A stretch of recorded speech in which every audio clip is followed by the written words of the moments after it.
श्री राम जय जय राम, श्री राम जय जय राम, श्री राम जय जय राम, श्री राम जय जय राम। ओ श्री राम जय जय राम, श्री राम जय राम, श्री राम जय जय राम, श्री राम जय जय राम। दो अक्षर का प्यारा नाम, दशरथ राज दुलारे राम। दो अक्षर का प्यारा नाम, दशरथ राज दुलारे राम। द्वितीय स्कंद भगवान सुखदेव का उद्बोधन है और भगवान सुखदेव परम विरागी वीतरागी परमहंस महात्मा बोल रहे हैं। तो बहुत गंभीर और ज्ञान की चर्चा है। थोड़ा आप लोगों से हम अपेक्षा करेंगे कि आप लोग ध्यान से सुनेंगे, क्योंकि द्वितीय स्कंद जल्दी से वक्ता नहीं सुनाते, ना सुना पाते। ये संतों की कृपा, सदगुरु की कृपा, हनुमान जी की कृपा से ही संभव है। और हम को भी नहीं आता, लेकिन सदगुरु की, संतों की, हनुमान जी कृपा से आपके सामने निवेदन करेंगे। आप केवल कान को खुले रखिएगा। हम चेष्टा करेंगे एक एक चीज को समझाने की, लेकिन आप भी चेष्टा करिएगा समझने की। सुनाना अनिवार्य है, क्योंकि सुखदेव जी बोल रहे हैं। और भागवत कथा का अगर सुखदेव के उद्बोधन का निवेदन नहीं किया तो भागवत कथा हुई कहां? तो ज्ञान की चर्चा आने वाली है। उसके पहले हम आपकी मनोभूमि को तैयार कर रहे हैं भगवान के नाम के संकीर्तन से। दो अक्षर का प्यारा नाम, दशरथ राज दुलारे राम। दो अक्षर का प्यारा नाम, दशरथ राज दुलारे राम। श्री राम जय जय राम, श्री राम जय राम, श्री राम जय जय राम, श्री राम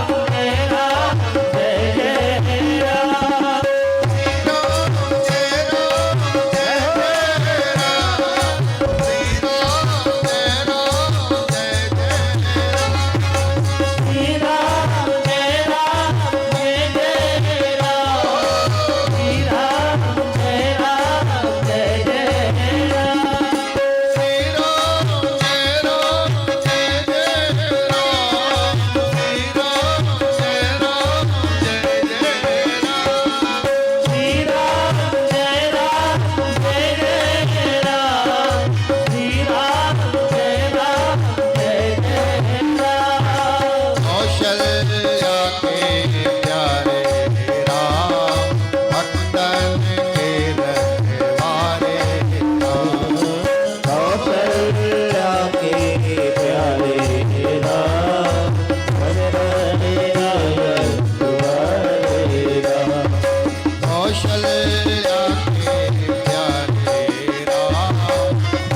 श्री राम जय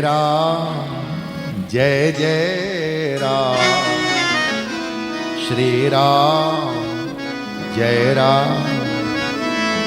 जय राम।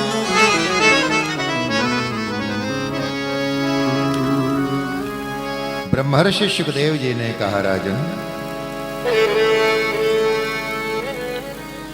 एक बात मैं और स्पष्ट करना चाहता हूं। परिनिष्ठितोऽपि नैर्गुण्य उत्तम श्लोक लीलया गृहीत चेता राजर्षे आख्यानम यदधीतवान्। मेरी निष्ठा निर्गुण निराकार परात्पर ब्रह्म में थी। तुम कह सकते हो कि फिर मैं तुम्हें सगुण साकार भगवान की कथा क्यों सुना रहा हूं? तो तुम्हें मृत्यु का शाप लगा है, इसलिए श्रीमद् भागवत की कथा सुना रहा हूं। ये तुम्हारी तरफ से तो सच हो सकता है, लेकिन मेरी तरफ से सच्चाई यह है कि वैसे मैं निर्गुण में परिनिष्ठित हूं, लेकिन जब से मैंने अपने पिता महर्षि वेदव्यास से श्रीमद् भागवत की कथा का अध्ययन किया है, तब से इस कथा ने मेरे चित्त को इस भांति पकड़ लिया है कि ये कथा कहे बगैर मुझसे रहा नहीं जा रहा।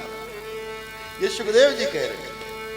अब जरा सोचो, इतने बड़े बड़े महात्मा महापुरुष को एक कथा बांध लेती है। कह रहे हैं प्रमाण है परिनिष्ठितोऽपि नैर्गुण्य उत्तम श्लोक।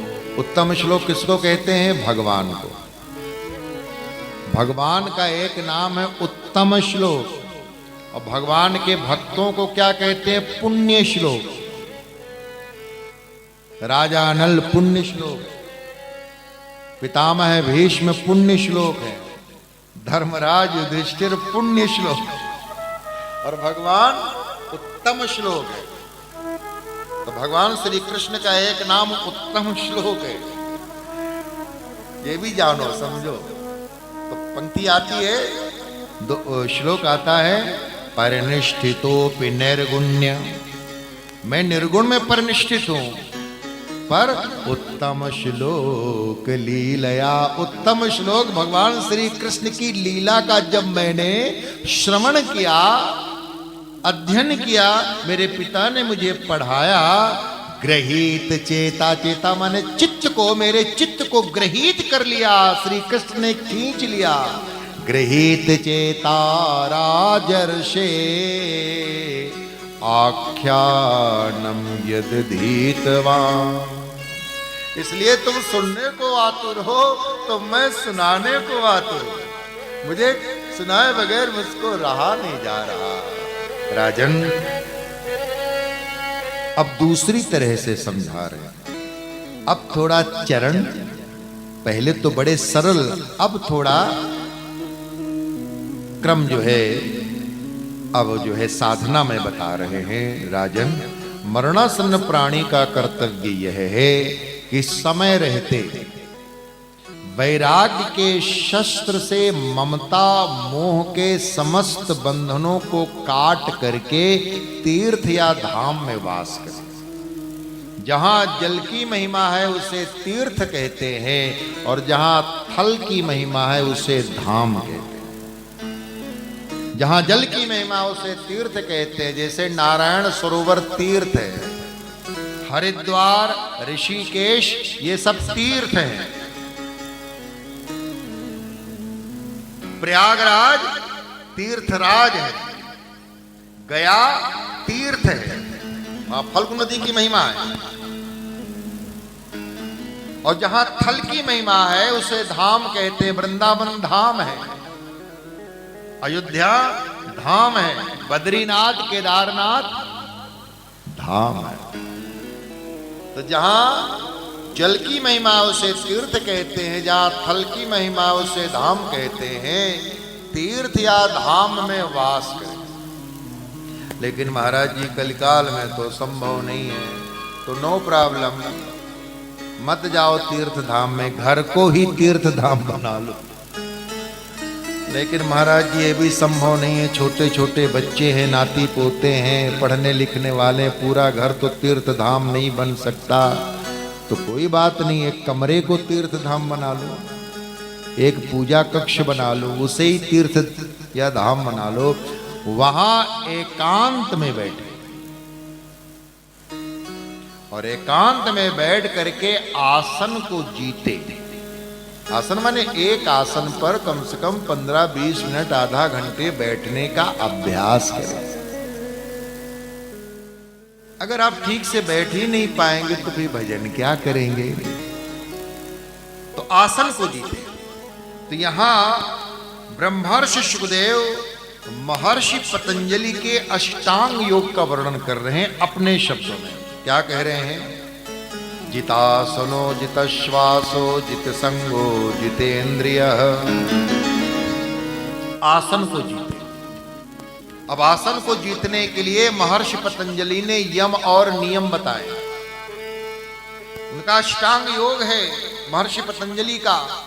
यम, नियम, आसन, प्राणायाम, प्रत्याहार, धारणा, ध्यान, समाधि, ये 8 चरण हैं। ये हमारी आपकी चर्चा है। तो आसन स्थिर करने के लिए हम एक जगह काफी देर तक बैठे रह सके, उसके लिए 5 यम हैं और 5 नियम हैं। 5 यम क्या है? सत्य, अहिंसा, अस्तेय, ब्रह्मचर्य, अपरिग्रह। सत्य, जीवन में सत्य। देखो, अगर सत्य ना बोल पाओ तो कम से कम झूठ तो ना बोलो, इससे तो बच सकते हो ना। लेकिन हमारी आपकी आदत इतनी खराब हो गई कि बिना बोले रह नहीं सकते, और बोलेंगे तो झूठ बोलेंगे। किसने कहा है तुम्हें बोलने को? और जब आप झूठ बोलते हो महाराज, आप अपने द्वारा अपना अनादर कर रहे हो, क्योंकि आपका आंतरिक स्वरूप सत्य है।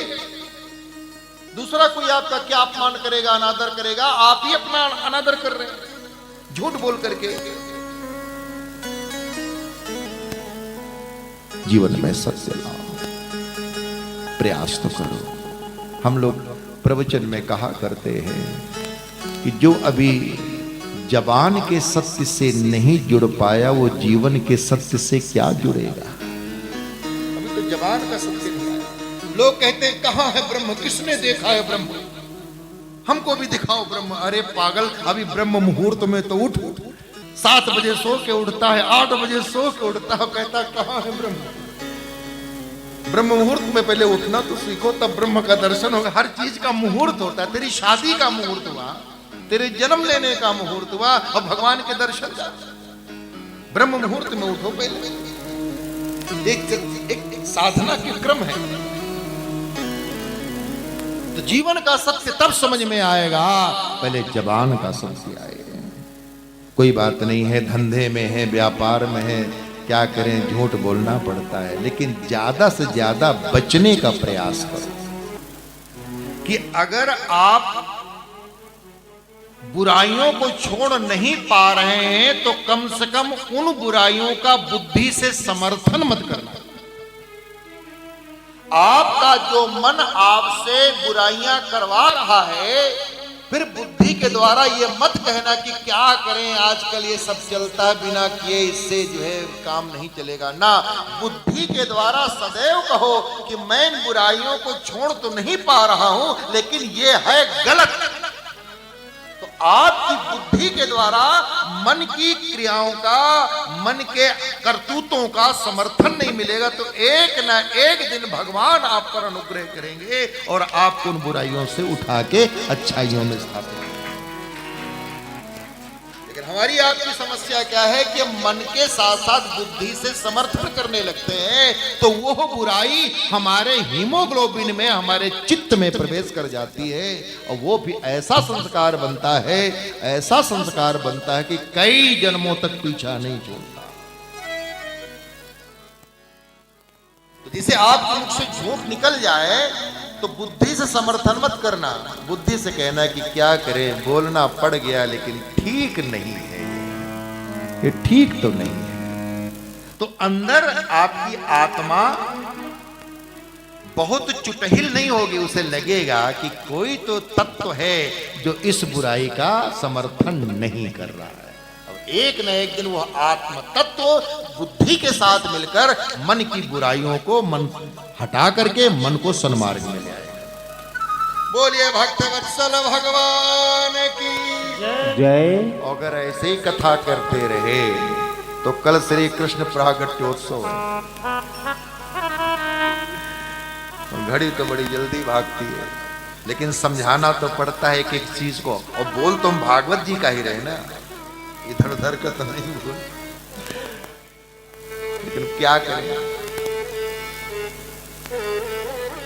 अब कल कृष्ण प्रागट्योत्सव है, श्री राम जी का भी जन्म है, श्री भगवान श्री कृष्ण का प्रागट्योत्सव है, बहुत सी लीलाएं हैं। लेकिन कथा थोड़ी देर तक चलेगी, ऐसी तैयारी से होकर आइए। भगवान श्री कृष्ण का प्रागट्योत्सव तो 12 बजे रात को होता है, चिंता मत करिए, 12 बजे नहीं करेंगे, लेकिन विलंब तो हो। और फिर क्या काम है, भगवान की कथा में तो बैठे हैं, रसोई जल्दी से बना के चली आइएगा, अपने अपने घर के शेरों को कह दीजिएगा कि भोजन तैयार है, निकाल के खा लीजिएगा, मैं कथा में जा रही हूं। बोले मुरली मनोहर भगवान की। तो सत्य, अहिंसा, जीव मात्र के प्रति दया, अस्ते चोरी का भाव, अपरिग्रह माने ज्यादा वस्तुओं के संग्रह का भाव, और ब्रह्मचर्य का पालन, ये 5 यम है और 5 नियम है। शौच, संतोष, स्वाध्याय, तप, ईश्वर प्रणिधान। शौच यानी पवित्रता, अंतर बाहर पवित्रता, हमारा तन साफ हो और मन शुद्ध हो। मन कैसे शुद्ध होगा? भगवान की कथा सुनने से, भगवान का भजन करने। संतोष, ये बहुत प्यारा शब्द है। संसार की 3 प्रमुख बुराइयां और उसका एक ही इलाज, काम, क्रोध, लोभ, 3 बड़े भयंकर मर्ज, रोग, और उनकी एक ही दवाई संतोष। संतोष है तो काम में विजय प्राप्त की जा सकती है, क्रोध में विजय प्राप्त की जा सकती है, लोभ में विजय प्राप्त की जा सकती है। प्रमाण तीनों का है मानस में। काम परेशान करे, सताए, तो बिन संतोष न काम न साए। गोस्वामी जी प्रमाण देते। क्रोध आए, लक्ष्मण जी और परशुराम जी के बीच संवाद हो रहा है, और परशुराम जी कुछ अंट शंट बोल रहे हैं। लक्ष्मण जी ने कहा, अगर इतना कहने के बाद भी आपका क्रोध शांत नहीं होता तो नहीं संतोष तो पुण्य कछु कहो।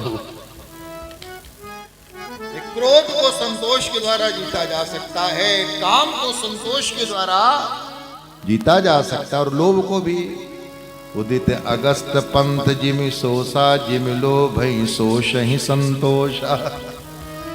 लोभ को भी संतोष के द्वारा जीता जा सकता है। बहुत बहुत प्रचलित दोहा है, गोधन गज धन बाज धन और रतन धन खान, जब आवे संतोष धन सब धन दूर समान।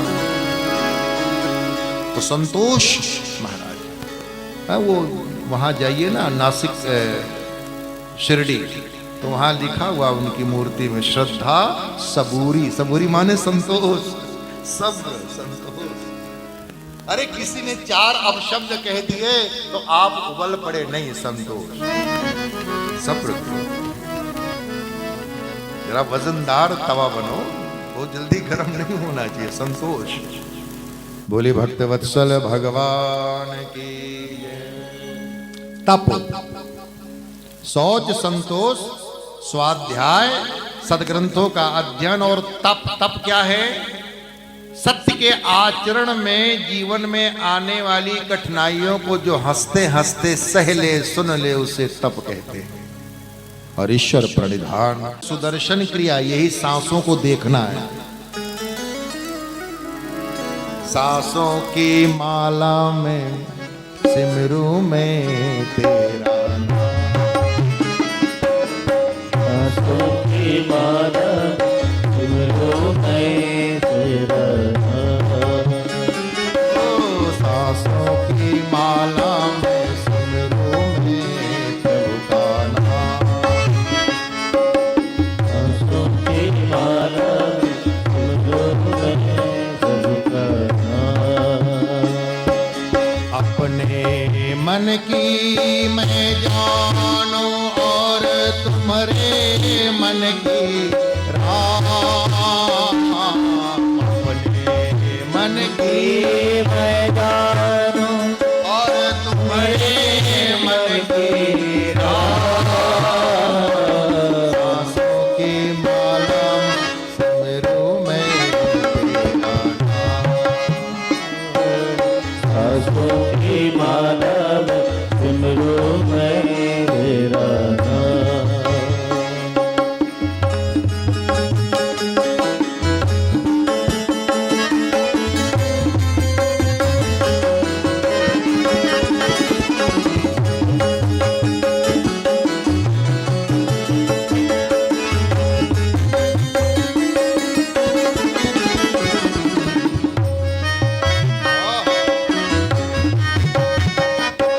बड़ा ही प्यारो भजन है लेकिन सुनाने का समय नहीं है, बस प्रणाम करके आगे बढ़ो। तो प्राणायाम के द्वारा भागते हुए मन का निग्रह किया जा सकता है। तो प्राणायाम में सांसों का ही संतुलन है। आपकी जितनी गहरी धीमी शांत सांस होगी उतना ही मन में काबू होगा। अब प्राणायाम के द्वारा भागते हुए मन का निग्रह किया। अब इंद्रियां जो विषयों में भटक रही हैं, भटकती हुई इंद्रियों को उनके विषयों से वापस बुला लेना, खींच लेना, उसे प्रत्याहार कहते हैं। यम नियम आसन प्राणायाम प्रत्याहार। अब प्रत्याहार के द्वारा इंद्रियां जहां नहीं होना चाहिए वहां से खींच करके वापस तो बुला लिया, लेकिन जहां होना चाहिए वहां नहीं लगाओगे तो इन्हें कब तक पकड़ करके रखोगे। तो धारणा के द्वारा अपनी मन और इंद्रियों को परमात्मा के चरणों में जोड़े।